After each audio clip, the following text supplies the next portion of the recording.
जैसे कि आप सब लोग जानते हैं कि इस वक्त हम एक बहुत बड़ी मुसीबत से गुजर रहे हैं जिसका नाम है कोरोना वायरस। कोरोना वायरस जो कि एक पैंडेमिक डिजीज है और जिसने पूरी दुनिया में अब तक लगभग 20 लाख लोगों को अपना शिकार बना लिया है। लगभग 1 लाख लोग अपनी जान गंवा चुके हैं। हालांकि इस बीमारी से मरने वाले लोगों में ज्यादातर वो लोग हैं जिनकी एज 60 साल या उससे ज्यादा है, पर कई केसेस हमने ऐसे भी देखे हैं जिसमें कोविड-19 के शिकार छोटे बच्चे या टीनेजर्स भी हुए हैं। ये सिचुएशन हमारे लिए किसी वॉर से कम नहीं है। क्या हम इसके लिए तैयार हैं?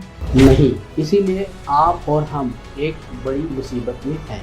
जब से कोविड-19 जैसी बीमारी सामने आई है तब से हमारे डॉक्टर्स, हमारी नर्सेज सिर्फ इंडिया में ही नहीं बल्कि विदेशों में भी अपनी जान की परवाह किए बिना इस बीमारी से लड़ रहे हैं। यहाँ तक कि इसमें से कई हेल्थ प्रोफेशनल्स ऐसे भी हैं जो पेशेंट्स का ट्रीटमेंट करते वक्त खुद भी कोविड-19 का शिकार हो चुके हैं। डॉक्टर्स और नर्सेज जो कि रिटायर हो गए थे वो भी अब अपनी लाइफ को रिस्क में डालकर कोविड-19 जैसी बीमारी से लड़ने के लिए हमारी हेल्प कर रहे हैं। रिटायर्ड हेल्थ प्रोफेशनल्स की एज 60 प्लस होने की वजह से इनमें कोविड-19 जैसे इन्फेक्शन का खतरा और भी बढ़ जाता है। इससे भी ज़्यादा सोचने वाली बात यह है कि मास्क और मेडिकल इक्विपमेंट्स की कमी होने के बावजूद भी ये हेल्थ वर्कर्स अपनी लाइफ को रिस्क में डालकर कोविड-19 से इन्फेक्टेड पेशेंट्स का ट्रीटमेंट कर रहे हैं। तो ऐसे में हम अपनी तरफ से ऐसा क्या कर सकते हैं कि हम अपने हेल्थ केयर सिस्टम पर बोझ ना बने। ऐसे 3 सिंपल तरीके हैं जिससे हम उनकी हेल्प कर सकते हैं। पहला ये कि हम अपने पास मास्क और मेडिकल इक्विपमेंट्स को स्टॉक ना करें,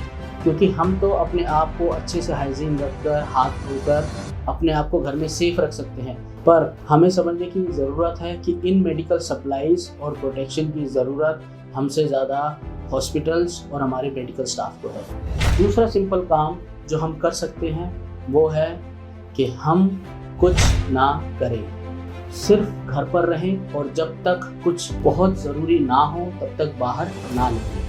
अगर आपकी सिटी लॉकडाउन में है तो प्लीज़ अपने घर पर ही रहें। गवर्नमेंट की सभी बातों को अच्छे से फॉलो करें, उसको इग्नोर बिल्कुल भी ना करें। हमें इस बात को समझना होगा कि जब भी कोई नया कोविड-19 का केस सामने आता है तो वो हमारे हेल्थ केयर सिस्टम पर एक बोझ बन जाता है और जिसका रिस्क हम नहीं ले सकते।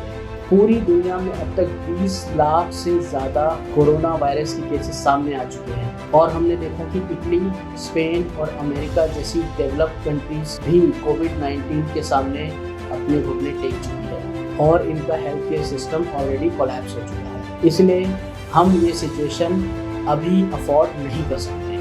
ये जो इनके चेहरे पर आप निशान देख रहे हैं ये कोई नॉर्मल निशान नहीं है, ये मास्क के निशान हैं जो कि हमारे डॉक्टर्स और नर्सेज को पूरा टाइम पहनना पड़ता है कोविड-19 से इन्फेक्टेड पेशेंट्स को ट्रीट करने के लिए। सिर्फ इतना ही नहीं, उन्हें 24-24 घंटे तक पीपीई किट को पहनकर पेशेंट्स का ट्रीटमेंट करना पड़ता है। आप सिर्फ 2 घंटे मास्क लगा के देखिए, आपको पता चलेगा कितना डिफरेंट होता है मास्क लगा के रहना। और डॉक्टर्स और नर्सेज तो हमारी पूरी पीपीई किट पहन के काम कर रही है, वो भी 24-24 घंटे। और यकीन मानिए ये बहुत मुश्किल होता है, बहुत मुश्किल। सिर्फ इस डर से कि इन्फेक्शन दूसरों में ना फैल जाए इसलिए हमारे डॉक्टर्स, हमारी नर्सेज अपने घर ही नहीं जा पाते, क्योंकि वो अपनी फैमिली को इस वायरस के रिस्क में नहीं डाल सकते और इसीलिए उन्हें हॉस्पिटल के किसी कोने में या पार्किंग लॉट्स पे ही अपनी नीड को पूरा करना पड़ता है। इन लोगों को दिल से सलाम। इसे कहते हैं सेल्फ सेक्रीफाइस। मैं इस मैसेज को शेयर करूंगा क्योंकि मैंने कई लोगों से सुना है कि डॉक्टर्स और नर्सेज सिर्फ अपना काम कर रहे हैं। ऐसा बिल्कुल भी नहीं है। डॉक्टर्स और नर्सेज भी हमारी तरह नॉर्मल लोग हैं, वो कोई बॉर्डर पर लड़ने वाले सोल्जर्स नहीं हैं। उनको ये ज़रूर सिखाया गया है कि उन्हें पेशेंट्स की जान बचानी है, पर उन्हें ये नहीं सिखाया गया कि उन्हें ये काम अपनी लाइफ को रिस्क में डालकर करना है। मास्क एंड मेडिकल इक्विपमेंट्स को स्टॉक ना करो, घर पे रहो।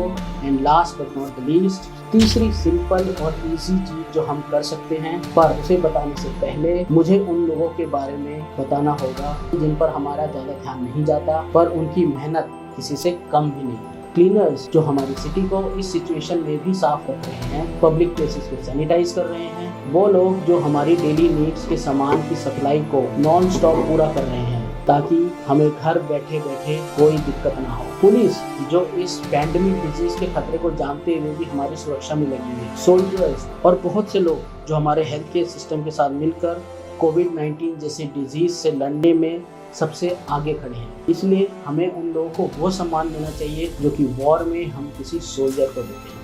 उनकी हर उस वीडियो को शेयर करना चाहिए जिसमें उन्हें इस पैंडेमिक डिजीज के वक्त पूरी मेहनत से काम करते देखा जा सकता है। वो उनके लिए एक एप्रिसिएशन की तरह होगा। साथ ही हमारे फ्रंट लाइन सोल्जर्स के बारे में भी लोगों को जागरूक करना होगा, क्योंकि हमारे ये सोल्जर्स बिना अपने परिवार से मिले दिन रात इस लड़ाई को फ्रंट लाइन में लड़ रहे हैं। हमारे लिए ये भगवान का रूप है। इसीलिए हमें अपनी सोसाइटी में nurses, doctors, health care professionals, cleaners, police का हमेशा सम्मान करना चाहिए।